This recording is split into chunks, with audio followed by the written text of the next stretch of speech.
My mother once told me that when I was born, the day that I first saw the light, I turned down the street on that very first morn and gave a great crow of delight.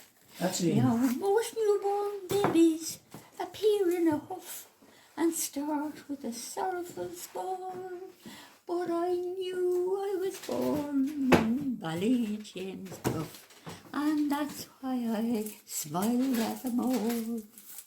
And tones that are tender and tones that are tough come whispering over the sea. I wish I was in Carrickfergus only for nights in Ballygrange. I would swim over the deepest ocean, my love to find. Ever since I found out I was adopted, I dreamt of finding my Irish roots. In fantasy, Ireland is the motherland I return home to, but in reality it's never been home.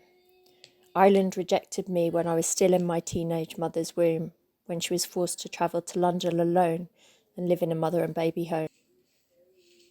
For years I disavowed my Irishness in favour of an adoptive identity. But ever since I connected with my origins, that small rock in the Atlantic Ocean has had a magnetic pull akin to the seductive allure of an exciting but threatening parental figure.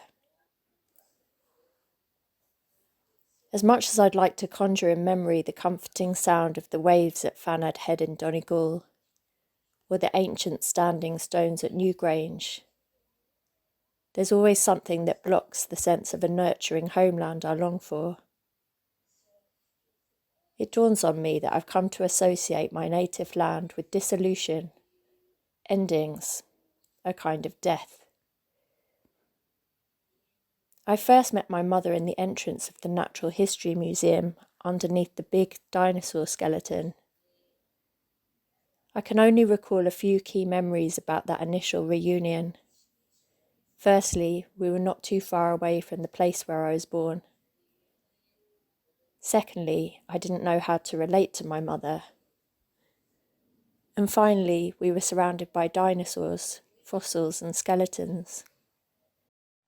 It wasn't long after that meeting that my mother told me she'd been a victim of childhood sexual abuse at the hands of paedophile priest Father Brendan Smith. Although this was not my father, she met my father 3 years after the abuse ended and she was traumatised. My birth father lives with a diagnosis of schizophrenia. One of his sisters was confined to Besborough Mother and Baby Home in Cork and had a daughter taken away from her. She was driven mad by the church and state and then confined to a Magdalene laundry and finally an asylum where she's still incarcerated today. According to Irish scholar Sarah Ann Buckley, during the last century, the Irish state imprisoned a greater share of its population than any country in the world, not just for crimes against people or property, but for falling foul of a repressive moral code. After the south of the island was freed from colonialism, the church took over and inflicted sadistic, coercive and controlling practices on the population, from which the people have never recovered. In July last year, I saw my birth mother for the first time in over 11.5 years. We had lunch in her garden with her wife and their dying dog. We talked about my birth mother's mother, who has late-stage Alzheimer's disease. My birth mother talked about losing her mother when she's still alive. It's like she's taken over, she said, possessed. I asked when her Alzheimer's came on. My birth mother says she started showing early signs in around 2008, which was not long after I'd met my birth family for the first time. As she spoke, I tried to focus on my birth mother's story about her mother's deteriorating illness, thinking this could be the last time I see my mother, or hear her speak about her mother. but I was too aware of the passing of time to really be fully present. I was aware of their dog who was due to be put to sleep the night before, and I was aware of the fragility of that moment, the fragility of my birth mother's mother, and the fragility of my place in my biological kinship system, or in any family at all. I looked out over the stone wall across the fields where the cows lived, to the misty hills in the distance. My birth mother had silver hair now, but the last time I'd seen her it was black. I preferred it like this. It made her look softer, like a mother. She told me about her mother's madness, which is a symptom of her Alzheimer's. She did an impression of her sitting at the table running a necklace through her hands and staring at it, wide-eyed, as though it were an egg timer. We'd all just been living through the pandemic and the lockdown had worsened her mother's condition. She needed help, or she needed to be put into a care home, but her father did not want to let her go. When I met my grandfather for the first time, he could barely look me in the eye. I was like the unfortunate stain on the family that had stubbornly reappeared after some of the furniture had been accidentally moved. That furniture got moved when I first asked the Catholic Crusade of Rescue about my medical records, and a nun handed me a brown envelope with letters and photographs from my birth mother inside. It was like being given keys to the secret vault of my true identity, when until then I'd only been performing somebody else's role. If I'd known back then what I was looking for, I might never have gone in search of it because it ruptured something deep inside which has never been repaired. Or perhaps it just exposed something that was already there. This primal wound, or even this fantasy of belonging, or returning to the motherland. That is probably why I associate Ireland with dissolution and the idea of going home with a return to an inorganic state. Is that where my maternal grandmother is now in her dementia? I picture this grandmother sitting at her table playing with a necklace with the wonder, frustration and torment of an infant trying to grasp hold of an object when the world is all new and full of possibility and danger. I visualise my maternal grandmother sliding the golden chain through her fingers and watching it fall through her frail hands like sand in an egg timer. I watch my mother perform this motion and I think about time, stasis and impermanence. I was in her womb, I think to myself. I passed out of her teenage body with the voices of nuns and Catholic social workers in her head, calling her a sinner and telling her to hand over the baby. Sometimes my mad grandmother goes to the doctor only to sing to him. She makes no sense and it costs €50 for every appointment, but this is one of her repetitious rituals and she keeps going back for more. I visualise her singing to my grandfather in the kitchen, like a child looking for an audience. Underneath the childlike performance, there's anguish and pain, as the mother my birth mother knew has disappeared. Her body is here, but her memory and essence is dissolving, leaving behind an uncanny, recognisable figure who no longer recognises her own children. My thoughts return to the chain in my grandmother's hands, the chains that bind us through the maternal line, and the attacks on linking that happened when the nuns took the baby away.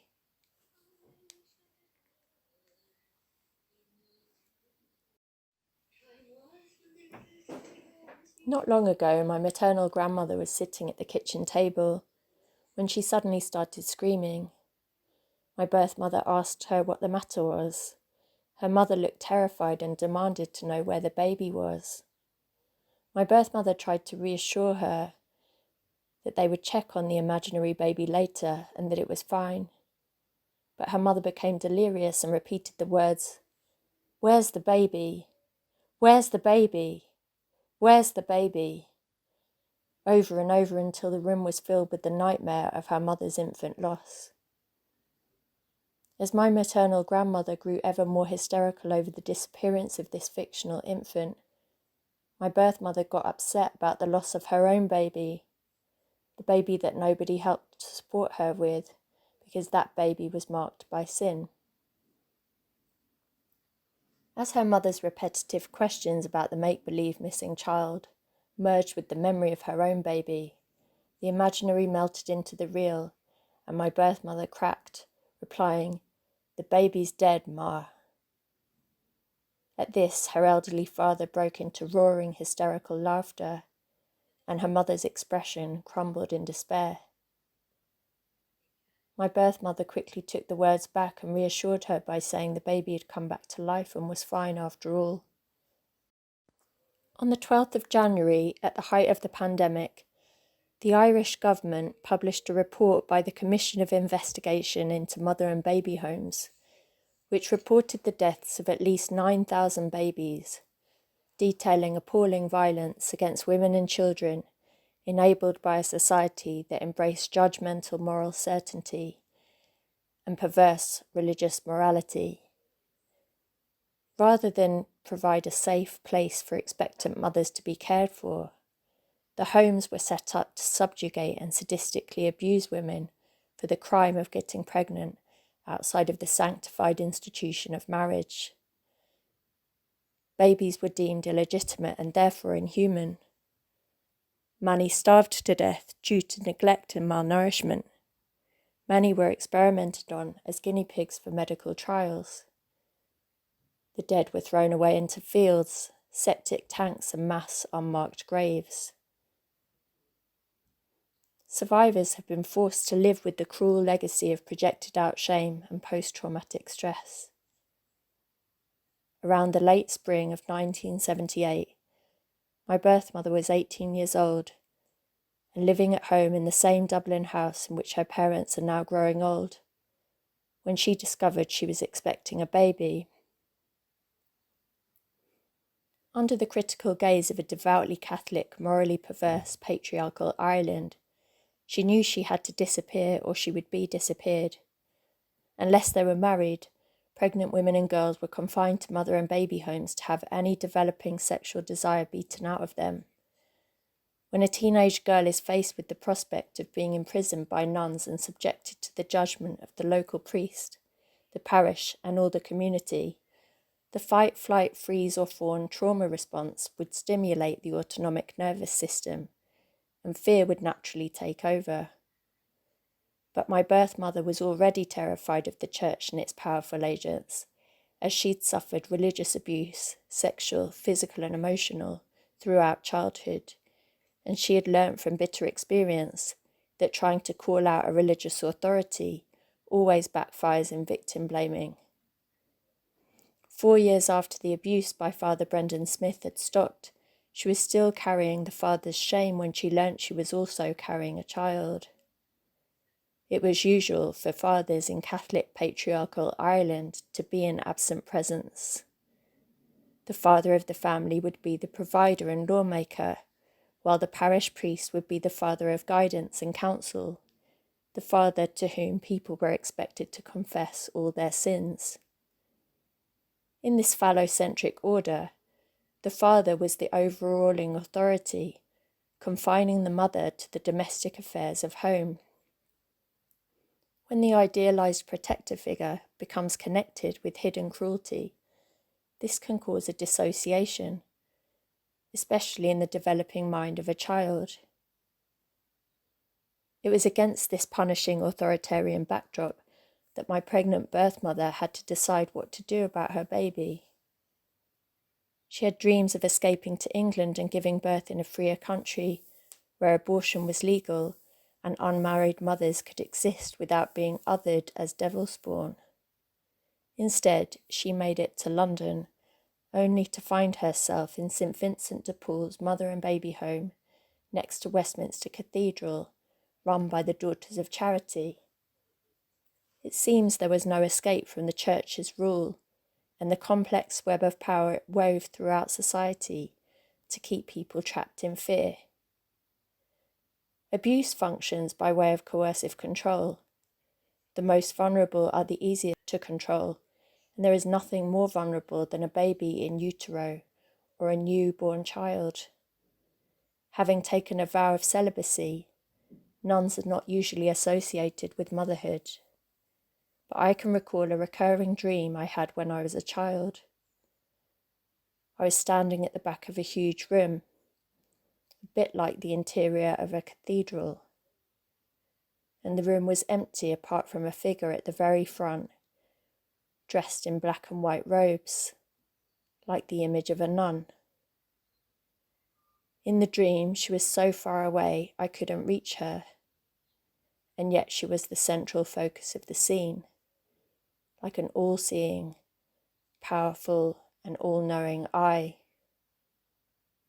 I would sometimes wonder whether the figure of the nun was my first conception of a mother.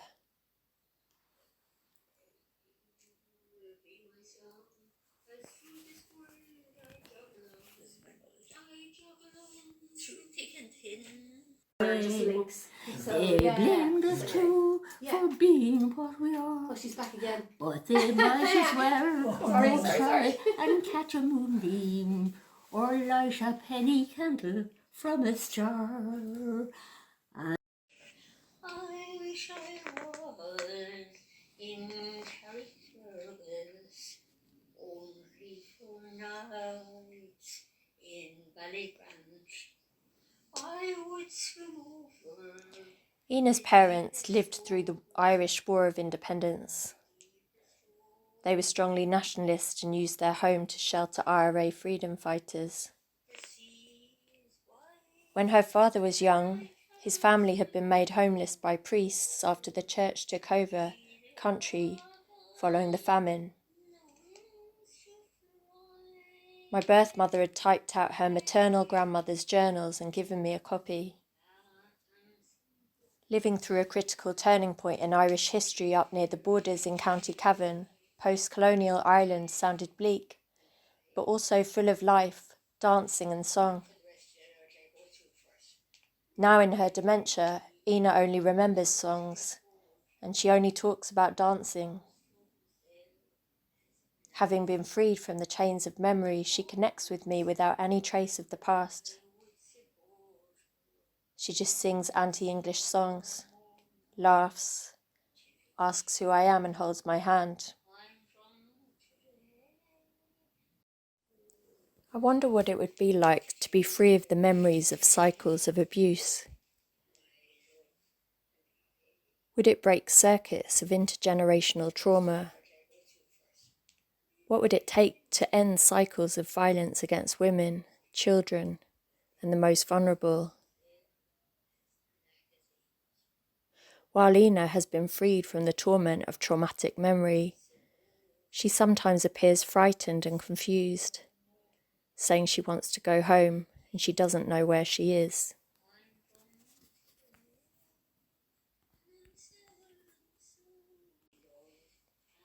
Watching the grandmother I never knew slip away into an imaginary realm, it seems we're relating in a pre-verbal space now. The dimension of infancy and early childhood. When I was a child, I knew nothing about my biological heritage or my grandmother. Now, I'm around the same age Ina was when I was born. She cannot look back, so I don't either. And when I leave, she tells me I must come back soon for another sing-song.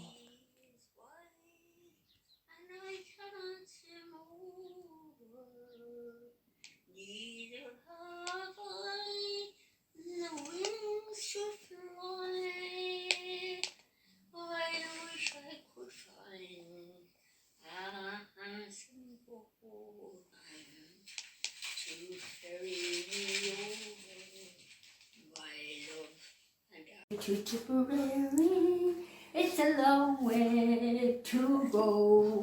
It's a long way to Tipperary, to the sweetest man I know. Goodbye, Piccadilly, farewell, Leicester Square. It's a long, long way to Tipperary. But my heart's right there. No.